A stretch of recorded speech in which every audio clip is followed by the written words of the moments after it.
Monsieur Vlody.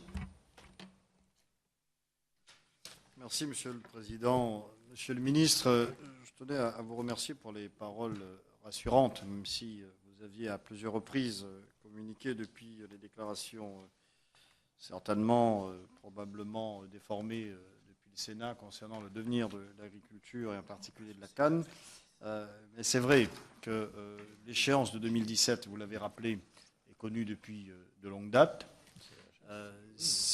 Il est quelquefois effectivement surprenant que ce n'est que maintenant, je dirais, que dans le calendrier s'accélère et que ce soit la filière ou voire même les politiques s'en préoccupent, puisque cette échéance de la fin du règlement sucrier est connue depuis maintenant quasiment une dizaine d'années.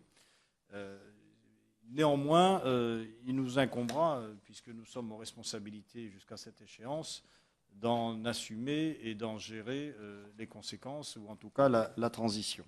Je suis pour autant à la fois bien évidemment rassuré par vos propos, mais quand même un peu préoccupé, puisque si dans les déclarations générales, nous en sommes à dire qu'il faut préparer la transition, nous n'avons pas encore décliné les pistes, les solutions, les montages financiers, si tant est qu'on doit les définir.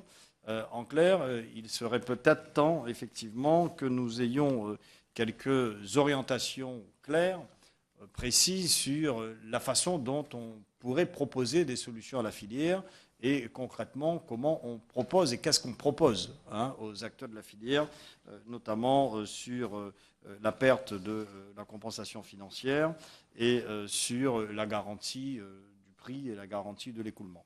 Vous l'avez rappelé, inutile de faire à nouveau, je dirais, redondance, l'importance de la filière canne, en particulier à La Réunion, l'importance de la production du sucre de canne dans la production du sucre français.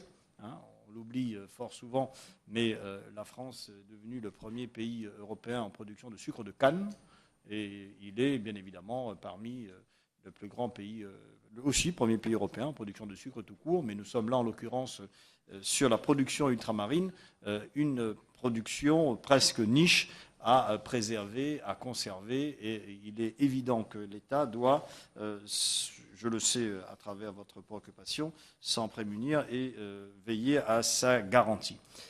Pour autant, donc je suis sur des questions très précises. Qu'avons-nous aujourd'hui à proposer aux acteurs de la filière? Quelles sont les pistes concrètes que nous devrons élaborer ou commencer à ouvrir pour que la perte, ou en tout cas la fin de la compensation financière annoncée, soit anticipée et pour que nous puissions garantir, bien évidemment, la pérennité de cette filière. Je vous remercie, Monsieur le Ministre. J'ai fait exprès court parce que le temps est un petit peu, pas compté, mais précieux. Très bien. Je vais donner la parole à Madame Alain, qui l'a demandé. Je pense, Monsieur le Ministre, vous allez répondre.